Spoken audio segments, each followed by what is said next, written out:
Hello, my name is Nell, and I have things to say about disability, chronic illness, and mental health. I live with all of these things, and here in my videos on my channel, I talk about them. I talk about them so that we can create an open and honest space where nothing is off limits. If that sounds like something that interests you, I would love it if you would subscribe to this channel. Come back every Wednesday when I upload new videos. Let me know what you think of my videos in the comments section, and if you know of somebody who would benefit from or enjoy one of my videos, please feel free to share it with them. Today I want to talk about toxic positivity. Now, toxic positivity is the belief that you should retain a positive mindset no matter what. Now, on the surface, this seems like a good thing, a positive thing, if you will, but there's a reason why it's referred to as toxic. There is a place for negativity. There is a place for sadness. There is a place for grief. There is a place for unhappiness. But this constant positive mindset does not allow room for those feelings. A person who is constantly focused on a positive mindset will not allow room to be unhappy, will not allow room to be frustrated, disappointed, and sad. And that is choking out natural feelings. That's unhealthy. That's unhealthy. If you are feeling frustrated with something and somebody says, oh, just be positive about it, they're telling you to deny a natural feeling, a natural way of processing an emotion, processing an experience. That's not healthy. It's like somebody saying, don't vomit, just swallow it down. No, that's not okay. Some things need to be expelled. Some things need to be gotten out of your system. That's why the system is there. That's why that reaction is there. Another reason why toxic positivity is so unhelpful is that it's putting the responsibility on the suffering person to make everything better. If I'm going through a really difficult situation and I'm struggling and I'm sad and somebody tells me, just keep positive about it, they're essentially telling me it's your responsibility to change this situation. It's up to you. It's your responsibility.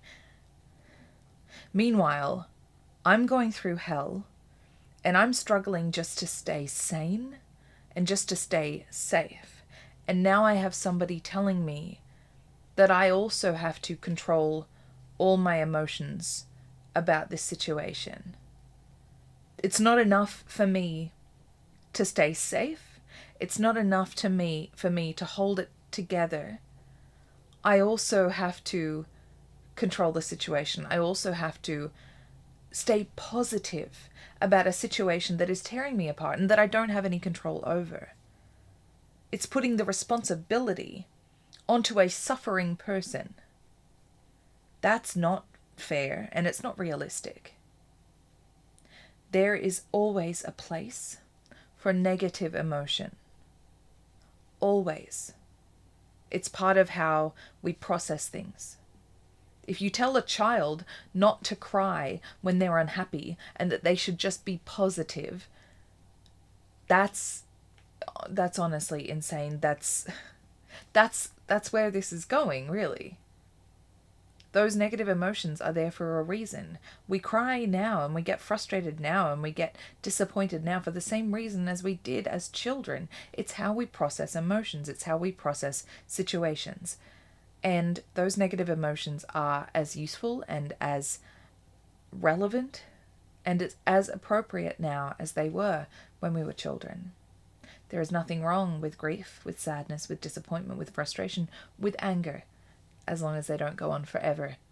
And for somebody to tell you to stay positive when you just start to show those negative emotions, that is a toxic worldview.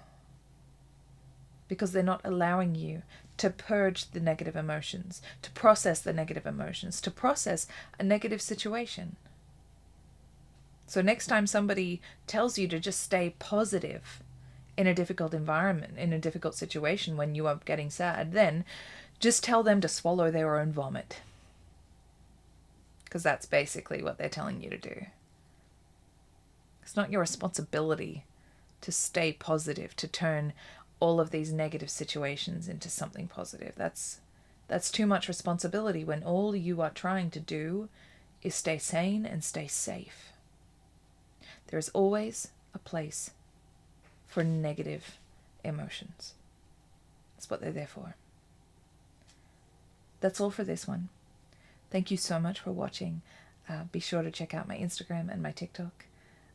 I hope to see you in the next one. All right.